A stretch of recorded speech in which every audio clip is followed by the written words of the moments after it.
Hello hi welcome नमस्ते, मेरा नाम ऋतिक और आज हम फिर से बात करेंगे एक और इंटरेस्टिंग कंसेप्ट के ऊपर। ये वीडियो उन बच्चों के लिए मोस्ट इंपॉर्टेंट होने वाली है जिनके पास सब्जेक्ट है मनी एंड बैंकिंग या फिर मनी एंड फाइनेंशियल मार्केट्स। तो चलिए शुरू करते हैं आज की वीडियो को। तो हम बात कर रहे थे लेसन नंबर 6 के बारे में, जो हमारा इस सीरीज का आखिरी लेसन है। तो लेसन नंबर 6 था क्या कि सेंट्रल बैंक क्या होता है। इसके अलावा हमें डिस्कस करनी थी मॉनेटरी पॉलिसी। तो इसका इंट्रोडक्शनल वीडियो मैं ऑलरेडी बना चुका हूं। जिसने अब तक प्रीवियस वीडियो ना देखा हो पहले जाके वो वाली वीडियो जरूर देख लेना, जहां पे हमने डिस्कस किया आरबीआई को, यानी कि क्योंकि सेंट्रल बैंक डिस्कस करना था हमें। सेंट्रल बैंक में हमारे इंडिया में क्या है, reserve bank of India RBI, यानी कि वो परफॉर्म करती है सेंट्रल बैंक के सारे फंक्शंस। तो हमने आरबीआई को डिस्कस किया और उसके रूल्स को भी डिस्कस किया। तो उम्मीद है आप लोगों ने प्रीवियस वीडियो जरूर देखा होगा और हमेशा हर एक चैप्टर को टॉपिक वाइज ही कवर किया करो। आज की वीडियो में सबसे इंपॉर्टेंट वही देखेंगे कि जो आरबीआई है उसके मेन इंपॉर्टेंट फंक्शंस कौन कौन से हैं। साथ साथ हम जो आरबीआई है उसकी बैलेंस शीट को भी डिस्कस करने वाले हैं। और इस कंप्लीट सीरीज के नोट्स भी ऑलरेडी प्रिपेयर हो चुके हैं with important question answer PDF. जिन बच्चों को नोट्स परचेज करने हैं वो इस नंबर पर जाए 9667836336 हमें व्हाट्सअप करके नोट्स भी ले सकते हैं। अब हम शुरू कर रहे हैं कंसेप्ट। अब कंसेप्ट हमारे पास यहाँ पे है क्या, एक तो है RBI central bank of India, उसके हम कुछ थ्योरी को डिस्कस करेंगे, वो हम करेंगे वीडियो के बिल्कुल आखिरी पॉइंट पे। सबसे पहले जो समझना है वो समझना है फंक्शंस ऑफ आरबीआई। हम सब जानते हैं जो रिजर्व बैंक ऑफ इंडिया है वो कहीं ना कहीं हमारे इंडिया का फाइनेंशियल गार्डियन आप उसे कह सकते हो, है ना, खासकर पैसों से रिलेटेड, यानी कि मनी जो है जो भी सर्कुलेट हो रखी है या फिर जो भी बैंक में डिपॉजिट हो चुकी है, चाहे वो फिक्स डिपॉजिट हो या फिर जो अलग अलग बॉन्ड्स में भी है, वो सारी चीजें फाइनेंस के अंदर वो किसके पास है, आरबीआई के पास, यानी कि रिजर्व बैंक ऑफ इंडिया के पास है। इसलिए reserve bank of India financially एक मोस्ट इंपॉर्टेंट रोल प्ले करता है इकोनॉमी को स्टेबल रखने में, है ना। ये सब चीजें हमने डिस्कस की भी थी। अब हम समझते हैं इसके कुछ मोस्ट इंपॉर्टेंट फंक्शंस को। तो हमारे पास ये 10 फंक्शंस हैं जो आरबीआई प्ले करती है। पहला फंक्शन क्या आता है, बैंकिंग फंक्शन। अब देखो जब हम बैंकिंग फंक्शन की बात कर रहे हैं जो कि मोस्ट इंपॉर्टेंट फंक्शन है, क्योंकि हम सब जानते हैं तो RBI reserve bank of India उसमें किसी भी इंडिविजुअल का अकाउंट नहीं होता है। इसको हम बोलते हैं बैंकर्स बैंक, क्योंकि यहाँ पे बैंकों का अकाउंट होता है, यानी कि हर एक कमर्शियल बैंक जो होते हैं, चाहे वो स्टेट बैंक ऑफ इंडिया हो जिसको हम एसबीआई बोलते हैं, एचडीएफसी हो, आईसीआईसीआई हो या फिर कैनरा बैंक हो, अलग अलग जो भी बैंक है उनसे मैं इस चीज समझ सकता हूँ कि जो सारे बैंक है ना इनका अकाउंट किसमें होता है, आरबीआई के अंदर होता है। यानी कि इन सारे कमर्शियल बैंक्स को आरबीआई की हर एक बात माननी पड़ती है, गाइडलाइंस फॉलो करनी पड़ती है, यही नहीं टर्म्स एंड कंडीशंस भी मानने पड़ते हैं। यानी कि बैंकिंग फंक्शन एक मोस्ट इंपॉर्टेंट फंक्शन है आरबीआई का, जहां पे आरबीआई ये देखती है कि लोग कितना पैसा अपना बैंक में डिपॉजिट करके रख रहे हैं, ठीक है, और बैंक जो है ना वो उसको किस तरीके से लोन पे दे रही है, यानी किस तरीके से उस पैसे को, उस डिपॉजिट को क्रेडिट क्रिएशन के लिए यूज कर रही है, यानी कि जरूरतमंदों को लोन प्रोवाइड कर रही है, चाहे वो शॉर्ट टर्म लोन हो चाहे वो लॉन्ग टर्म लोन हो। यानी कि बैंकिंग फंक्शंस के अंदर वो बैंकिंग के जो भी एक्टिविटीज है ना वो सब आरबीआई के रूल्स के अकॉर्डिंग ही होते हैं, सब आरबीआई के गाइडलाइंस के अकॉर्डिंग ही होते हैं। इसके बाद हमारे पास दूसरा पॉइंट क्या आता है, इशुएंस ऑफ करेंसी। जब हम करेंसी को इशू करने की बात करते हैं आरबीआई के फंक्शन के तौर पे, तो जब मैं बात कर रहा हूँ करेंसी को इशू करना, तो करेंसी को इशू करने का काम भी किसका है, आरबीआई का ही है। यानी कि चाहे वो कॉइन्स हो और चाहे वो नोट हो, वो सबके सब कौन छापती है, RBI, reserve bank of India. यानी कि हमारे पास जो भी नोट वगैरह होता है, करेंसी जो भी होती है, वो सबके सब आरबीआई खुद छापती है, ठीक है। तो वो चीज़ है, तो करेंसी को इशू करना काम किसका है, आरबीआई का। और हम सब जानते हैं इसीलिए जो है ना हम करेंसी को as a medium of exchange accept भी करते हैं, क्योंकि अगर हमने एक्सेप्ट नहीं किया तो दिक्कत हो जाएगी, क्योंकि वो लीगल बाउंडेशन के अंदर आती है कि अगर कोई सी करेंसी आरबीआई ने लॉन्च की है या फिर इशू की है उसे एक्सेप्ट करना मैंडेटरी माना जाता है, ठीक है, लॉ के अकॉर्डिंग। तो इशुएंस ऑफ करेंसी का काम किसके पास है, आरबीआई के पास है। इसके अलावा तीसरा पॉइंट क्या आता है हमारे पास यहाँ पे, मॉनेटरी पॉलिसी फॉर्मुलेशन, जिसकी बात तो हम बहुत सारे इकोनॉमिक एस्पेक्ट में देखते भी हैं कि जो आरबीआई है वो मॉनेटरी पॉलिसी इशू करती है, मॉनेटरी पॉलिसी को फॉर्मुलेट करती है, बनाती है। और यही नहीं, एक कमेटी भी बनाई जाती है जिसके जरिए मॉनेटरी पॉलिसी कैसे रहने वाली है उसको बताया जाता है कि भाई क्या इंटरेस्ट रेट रहने वाला है ना, ताकि जो भी इन्फ्लेशन का रेट है उसे कहीं ना कहीं बीट किया जा सके।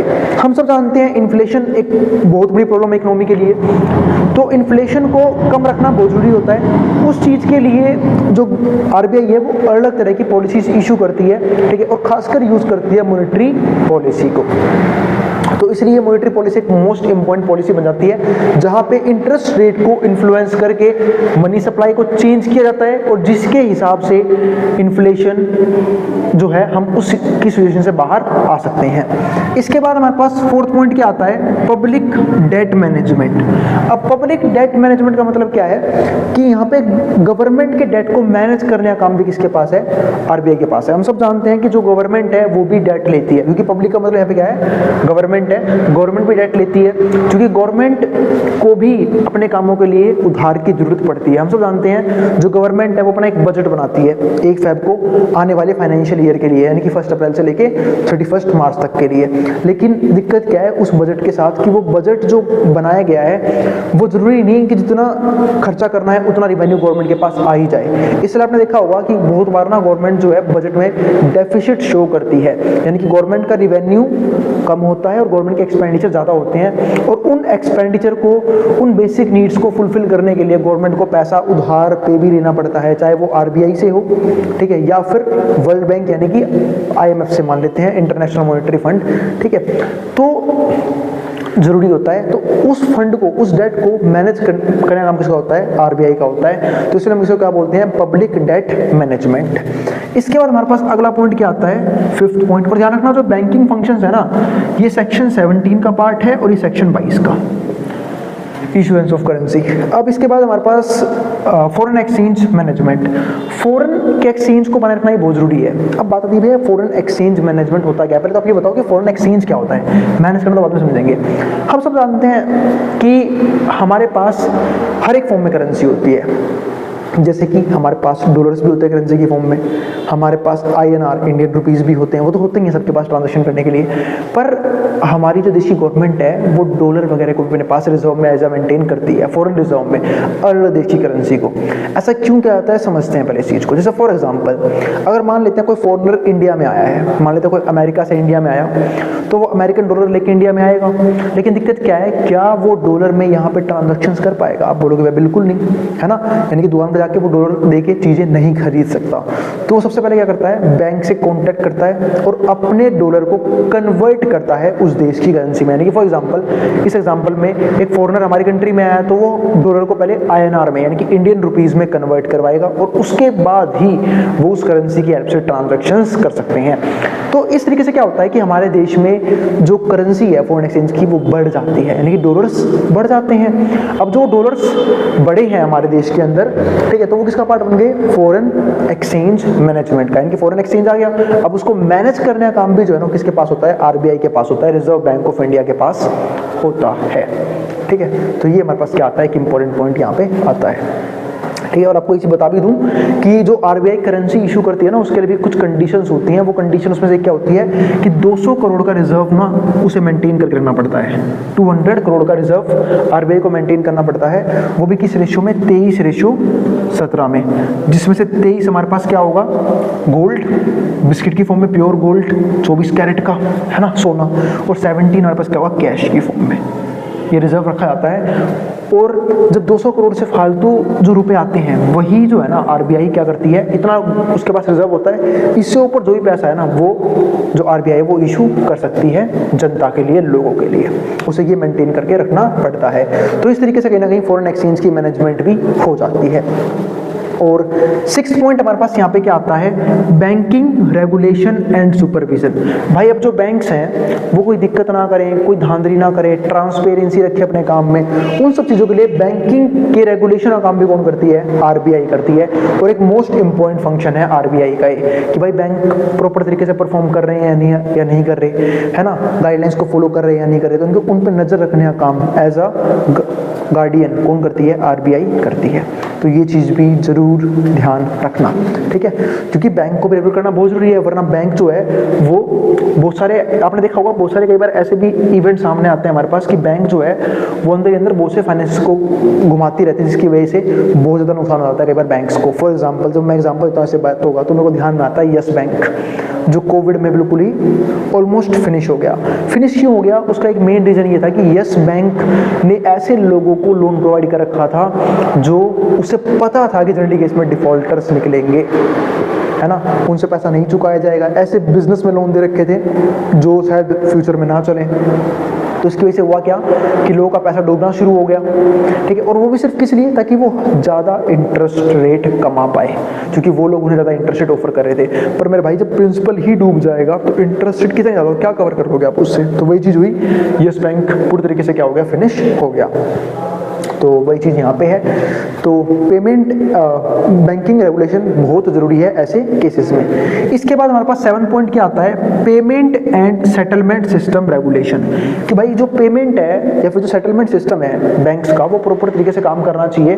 क्यों काम करना चाहिए, ताकि लोगों के साथ दिक्कत ना हो। आजकल आप देखोगे कि डिजिटल मनी की वजह से फ़ायदे तो बहुत सारे हैं, एडवांटेज बहुत सारे हैं, कि हम ईजिली ट्रांजेक्शन्स कर पा रहे हैं, ठीक है, बहुत अच्छे तरीके से काम कर पा रहे हैं, प्रॉपर तरीके से सारी चीज़ हो रही है। लेकिन दिक्कत क्या है, कुछ नुकसान भी तो हैं। साइबर फ्रॉड्स हो रहे हैं, साइबर क्राइम बढ़ गए हैं, साइबर मतलब लोग भी जो हैं अलग अलग तरीकों से फ्रॉड करने की कोशिश करते हैं पैसों के साथ, है ना। कई बार ऐसा होता है कि भाई आपने कुछ डिटेल्स दिए, आपका बैंक अकाउंट पूरा का पूरा खाली हो गया, तो बहुत सी दिक्कतें होती हैं, ठीक है। तो वही चीज़ यहाँ पे है कि payment and settlement systems regulation बोलते हैं, कि जो पेमेंट का तरीका है वो प्रॉपर तरीके से देखा जाए, और सेटलमेंट का सिस्टम जो है ना प्रॉपर तरीके से हो, ऐसा ना हो कि कुछ दिक्कत हो जाए। कई बार हम ऐसे केसेस भी देखते हैं कि आपने ट्रांजेक्शन कर दी, आपके अकाउंट से पैसा कट गया, उसमें अकाउंट में नहीं पहुंचा, ऐसे केसेस में आप कहाँ कंप्लेन कर सकते हो। तो बहुत सी चीज़ें हैं जो हम यहाँ पे कर सकते हैं। तो payment and settlement systems regulations होना बहुत ज़रूरी है। इसके बाद हमारे पास क्या आता है, 8th function, credit information companies regulation. हम सब जानते हैं जब भी बैंक जो है लोन प्रोवाइड करता है तो बैंक एक चीज़ करता है, उसे हम यहाँ पे क्या बोलते हैं, वेरिफिकेशन।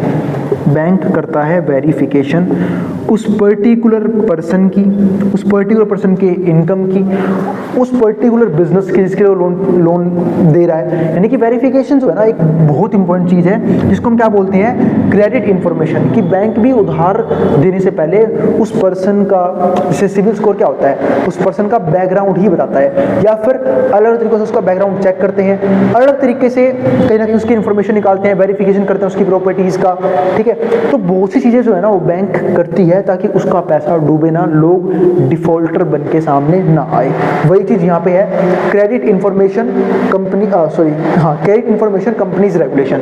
इसका मतलब क्या है कि जब भी कुछ कंपनीज को पैसा वैसा दिया गया है, ठीक है, उन्हें वेरीफाई किया जाना बहुत जरूरी है ताकि वो लोग पैसे को ना डुबाएं। और इसलिए जो आरबीआई है इसके लिए भी कुछ टर्म्स एंड कंडीशन आते हैं कि आपको ये चीज़ें फुलफिल करनी पड़ेगी। जैसे कि जनरली क्या होता है कि आपने देखा होगा कोलेट्रल रखवाया जाता है। जैसे फॉर एग्जांपल कि अगर किसी बिजनेसमैन को पैसा उधार पैसे से मिल जाएगा, लेकिन उसे करना क्या पड़ेगा, उसे यहाँ पे एक चीज़ करनी पड़ेगी, वो क्या, कोलेट्रल रखना पड़ेगा। लेकिन कोलेट्रल में क्या रखेंगे वो लोग, कोलेट्रल में रख सकते हैं अपने शेयर्स प्लेस करने पड़ते हैं बहुत बार, तो वो सब चीज़ें देखने को मिलती हैं। और आपने एक चीज़ भी गौर की होगी कि जनरली जो कोलेट्रल है ना उसका 80% तक ही जो बोरोवर है उसको लोन मिलता है। इसके बाद क्या आता है, 9th पॉइंट हमारे पास क्या आता है, कंज्यूमर प्रोटेक्शन इनिशिएटिव। जो आरबीआई है वो यहाँ पे कहीं ना कहीं कंज्यूमर की प्रोटेक्शन का भी ध्यान देती है। जैसे मैंने ऊपर बोला ना कि payment and settlement system proper तरीके से होते हैं, ऐसे ही लोगों को अवेयर किया जाता है फाइनेंशियल फ्रॉड्स के बारे में, फाइनेंशियल कंप्लेंट के बारे में। जैसे बीच में भी हाल ही में क्या चल रहा था कि आपको डिजिटल अरेस्ट कर लिया गया है ना, किसी तरह क्राइम करने का आपको फ़ोन कर दो कि भाई हम आपको डिजिटल अरेस्ट कर लिया है, ठीक है, आपके पीछे ये चीज़ें हुई हैं, आपने ये कानून तोड़ा है, तो या तो आप हमें पैसे भर दो या फिर हम आपके घर पुलिस भेज रहे हैं, है ना। तो ये क्या है, ये सब साइबर क्राइम्स ही तो है। तो वही चीज़ यहाँ पे है, तो कहीं ना कहीं आरबीआई को भी पता लग जाता है। तो आरबीआई जो है ना अवेयर करने के लिए मैसेजेस कर सकती है, व्हाट्सएप का यूज़ करती है, टीवी पे खबरें दे सकती है, तो अलग तरीके से लोगों को अवेयर करने की कोशिश करती है ताकि लोग जो हैं वो प्रोटेक्टेड रहें। तो वही चीज़ यहाँ पे है, कंज्यूमर प्रोटेक्शन इनिशिएटिव, यानी कंज्यूमर को प्रोटेक्ट करने का इनिशिएटिव यहाँ पे लिया जाता है। इसके बाद 10th पॉइंट क्या आता है, डेवलपमेंटल इनिशिएटिव। भाई डेवलपमेंटल इनिशिएटिव भी होता है, जैसे फॉर एग्जांपल मान लो रूरल एरियाज में कुछ बिजनेसेस है, उनको हेल्प करती है लोन वगैरह प्रोवाइड करके, ठीक है, ताकि वो बिजनेस और ज़्यादा ग्रो कर पाएं, एक्सपेंड कर पाएं खुद को। तो जो आरबीआई है वो बहुत से तरीकों से हेल्प करती है, ठीक है। तो उसी को मैं क्या बोलते हैं, डेवलपमेंटल इनिशिएटिव्स भी लेती है आरबीआई। तो ये 10 जो है ना मोस्ट इंपॉर्टेंट फंक्शन है किसके, आरबीआई के। अब इसके अलावा बस अगला पॉइंट क्या आता है, अगला पॉइंट आता है balance sheets of RBI, RBI की बैलेंस शीट। आपको पता है, तो जिनको नहीं पता, जिन बच्चों के पास कॉमर्स नहीं थी, कि बैलेंस शीट में दो चीज़ें होती हैं, एसेट्स एंड लायबिलिटीज, ठीक है। और अगर मैं सिंपल सी बात में समझाऊं कि डिफरेंस क्या होता है एसेट लायबिलिटी में, एसेट मतलब होता है कि जो आपको पैसे कमा के दे, और लायबिलिटीज वो होती है जो आपको पैसा लेके जाए, है ना। तो वही चीज़ यहाँ पे देखो। अब एसेट्स समझते हैं। एसेट्स में क्या आता है, नोट्स एसेट आरबीआई के लिए, रूपी कोइन एसेट है, स्मॉल कोइन, गोल्ड कोइन, ये सब उसका एसेट है। And gold coin, Boolean. Investment में क्या आया, फॉरेन इन्वेस्टमेंट, डोमेस्टिक, ठीक है। इस बीडी का मतलब क्या है हमारे पास, बैंकिंग डिपार्टमेंट। तो फॉरेन में इन्वेस्टमेंट है, डोमेस्टिक इन्वेस्टमेंट है बैंकिंग डिपार्टमेंट के अंदर, ये सब क्या है, एसेट्स हैं आरबीआई के, ठीक है। बिल्स परचेज्ड एसेट है, डिस्काउंटेड वो भी क्या है, एसेट है, क्योंकि बिल डिस्काउंट तो करवा लिया लेकिन पेमेंट तो बैंक के बाद में आएगी ना, वो भी एसेट है, ठीक है। लोन्स एंड एडवांसेस दोनों क्या है, एसेट है। ये सब चीजें क्या होती हैं, बैंक के लिए क्या होती हैं, एसेट्स होती है। इसके बाद assets of issue department. Issue department के लिए कौन कौन सा एसेट है, जैसे गोल्ड होता है उनके पास, वो एक एसेट है। Bullion as a backing for note issue, वो भी एक एसेट है। रूपी कोइन एक एसेट है। इन्वेस्टमेंट में क्या आ गया, फॉरेन, ठीक है, इशू डिपार्टमेंट ये एक एसेट है, ठीक है। इन्वेस्टमेंट में डोमेस्टिक इशू डिपार्टमेंट ये एक एसेट है। Domestic bills of exchange and other commercial paper, ये सब क्या है, एसेट है। तो ये सारी चीजें क्या होती हैं, आरबीआई की एसेट।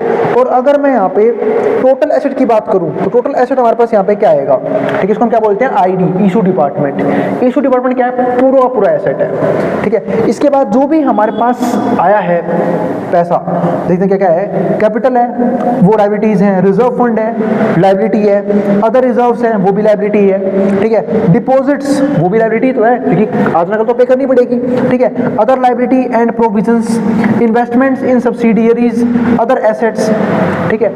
तो ये सब चीजें क्या है, आरबीआई की लायबिलिटीज है। Liabilities of the issue department कौन से हैं, नोट्स इशू, भाई नोट इशू के वो भी क्या है, लायबिलिटी इशू डिपार्टमेंट का, ठीक है। और banking department BD, total liabilities इसके बराबर होती हैं। तो ये हो गई लायबिलिटी साइड, वो हो गई हमारी एसेट साइड। अब समझते हैं कुछ इंपॉर्टेंट थ्योरी को, जिसके बाद हमारा क्या हो जाएगा, आरबीआई वाला कंसेप्ट हमारा क्या हो जाएगा, फिनिश हो जाएगा। बाकी चैप्टर में अभी भी हमें और भी चीजें पढ़नी है, मॉनेटरी पॉलिसी पढ़नी है अच्छे से, वो सब देखेंगे आने वाले टॉपिक में। पहले देख लेते हैं 3 मेन पॉइंट आरबीआई के बारे में। Reserve bank of India RBI traces its origin back to 1926। इसकी शुरुआत 1920 में हो गई थी, when the Hilton Young commission recommended its creation to manage India's currency. जब एक हिल्टन यंग कमीशन था, उन्होंने रिकमेंड किया कि हमें जो है ना क्या करना है, इंडिया की करेंसी को एवॉइड करने के लिए एक बैंक बनाना चाहिए, एक सेंट्रल बैंक बनाना चाहिए, एंड बैंकिंग सिस्टम के लिए भी चीज़ बनानी चाहिए। यानी कि अंग्रेज जो थे वो कुछ अच्छा काम भी कर रहे थे, वो बहुत सारे कमीशन वगैरह बना रहे थे हमारे इंडिया के अंदर, ठीक है। जिन्होंने बनाई भी, जैसे कि यूपीएससी कमीशन उनका बनाया हुआ है, चाहे हम इसकी बात करते हैं आरबीआई का, वो उनका बनाया हुआ है, ठीक है। स्टैब्लिश्ड इन 1935, ये 1935 में फिर स्टैब्लिश हुआ। इनके वो कमीशन कब आया, 1926 में, लेकिन बन कब रहा है, 1935 में। The RBI main objective is to ensure stable money value. RBI का मेन काम क्या था कि जो भी मनी वैल्यू है उसको हम स्टेबल रखेंगे, and manage the country's currency, और कंट्री की करेंसी को मैनेज भी करेंगे, एंड क्रेडिट सिस्टम को भी, credit system over time. Its role expanded, और धीरे धीरे जो है ना रोल क्या होना शुरू हो गया, वो एक्सपेंड होना शुरू हो गया। अब रोल एक्सपेंड कैसे हुआ वो देखते हैं। Role expanded to include promoting inclusive growth, यानी कि एक तरह से प्रमोशन होने लगी, इंक्लूसिव ग्रोथ आ गई। डेवलपिंग फाइनेंशियल मार्केट्स को डेवलप करने लग गए, एंड रेगुलेटिव बैंक्स, बैंक को रेगुलेट करना शुरू कर दिया। नॉन बैंकिंग एंटाइटीज, ठीक, और इसके अलावा नॉन बैंकिंग एंटाइटीज के अंदर भी बहुत सारे काम चल रहे थे जो भी आरबीआई के अंदर आते हैं, क्योंकि फाइनेंशियल इंस्टीट्यूशंस, चाहे वो बैंकिंग सिस्टम्स हैं चाहे वो अदर फाइनेंशियल इंस्टीट्यूशन है, वो भी कहीं ना कहीं आरबीआई का पार्ट बनते हैं। उनका भी रेगुलेशन आरबीआई करती है, और आरबीआई की टर्म्स एंड कंडीशन उनको भी माननी पड़ती है। इसके बाद अगला पॉइंट क्या आता है, ड्यूरिंग वर्ल्ड वॉर सेकंड, जब सेकंड वर्ल्ड वॉर हो रहा था, the RBI regulated foreign exchange transactions. तो आरबीआई ने रेगुलेशन करना शुरू किया किसका, फॉरेन एक्सचेंज ट्रांजैक्शन का, यानी कि वो ट्रांजैक्शन जो फॉरेन एक्सचेंज में हो रही थी, मतलब ट्रेड हो रहा था फॉरेन करेंसीज में के अंदर, वो भी किन से, फॉरेन कंट्रीज के साथ, जैसे कि इंपोर्ट हो गया, एक्सपोर्ट हो गया, वो सब इसका पार्ट बने। इसके बाद 1 मिनट वेट करना, ठीक है, फिर आगे देखते हैं। चलो फिर हम आगे देखते हैं। हाँ, तो क्या हुआ था, during world war second world war के टाइम पे the RBI regulated foreign exchange transaction. तो आरबीआई ने जो है ना फॉरेन एक्सचेंज ट्रांजैक्शन को रेगुलेट करना शुरू कर दिया, यानी कि फॉरेन एक्सचेंज, यानी कि जो भी ट्रांजैक्शंस दूसरी करेंसीज में हो रही थी, फॉर एग्जांपल डॉलर्स में हो रही है, ठीक है, तो उन सारी ट्रांजैक्शन का रिकॉर्ड रखना शुरू कर दिया और रेगुलेट करना शुरू कर दिया, इंपोर्ट एक्सपोर्ट का। Later transitioning to foreign exchange management as the economy matured, और फिर धीरे धीरे उसकी मैनेजमेंट भी चालू कर दी जैसे इकोनॉमी हमारी मैच्योर होने लग गई थी। द 1991 एक बहुत क्रूशियल टाइम इंडियन इकोनॉमी के लिए, क्यों? क्योंकि इस टाइम पे आप लोगों को याद होगा एलपीजी पॉलिसी लॉन्च हुई थी, जिसका मतलब क्या था? Liberalisation, globalisation and privatisation. Balance of payment crisis यहाँ पे हुआ, प्रॉम्प्टेड सिग्निफिकेंट रिफॉर्म्स, जहाँ पे बहुत सारे रिफॉर्म्स करने पड़े, with the RBI playing a crucial role, जहाँ पे आरबीआई एक क्रूशियल रोल प्ले कर रही थी इन मैनेजिंग द क्राइसिस को मैनेज करने में, एंड इम्प्लीमेंटिंग पॉलिसी चेंजेस, और पॉलिसी चेंजेस को इम्प्लीमेंट भी कर रही थी। इसके बाद लास्ट पॉइंट क्या आता है? Central to its functions is overseeing the payment and settlement system. इसके बाद जो आरबीआई का एक और सबसे इंपॉर्टेंट सिस्टम क्या आता है कि जो भी पेमेंट आई है उसे किस तरीके से, मतलब किस तरीके से पेमेंट का मोड रखना है। दूसरा, सेटलमेंट का सिस्टम क्या रहेगा वो भी ध्यान रखना है। Ensuring smooth and secure transaction, और यही नहीं, जो भी ट्रांजैक्शंस हो रही हैं लोगों के बीच में, एक तो वो स्मूथ होनी चाहिए, ठीक है, यानी कि इजीली हो पाए, कोई भी लैग वगैरह ना हो उसमें, और सिक्योर ट्रांजैक्शंस हो, यानी कि ऐसा ना हो कि बीच में से पैसा को उड़ा के लेगा, नहीं, ट्रांजैक्शन सिक्योर होनी भी बहुत जरूरी है। विद इंक्रीजिंग ग्लोबल इंटीग्रेशन, जैसे जैसे ग्लोबल इंटीग्रेशन होता चला गया, यानी कि लोग जो हैं वो एक तरह से, अब देखो ग्लोबली हम क्या कर रहे हैं आजकल, हम उस जमाने में रह रहे हैं, हम किसी भी कंट्री के गुड्स को, किसी भी कंट्री की सर्विसेज को एंजॉय कर सकते हैं, है ना, क्योंकि हम एक मॉडर्न एरा में रह रहे हैं जहाँ पे ग्लोबलाइजेशन हो चुकी है। और यही नहीं, किसी भी कंट्री जाकर ट्रैवल भी कर सकते हैं, बस दिक्कत है कि पैसा और वीजा वगैरह सब कुछ लगेगा, है ना, कुछ टर्म्स एंड कंडीशंस हमें भी यहाँ पे माननी पड़ेगी। तो वही चीज यहाँ पे है, increasing global integration, the RBI also focuses on preserving financial stability.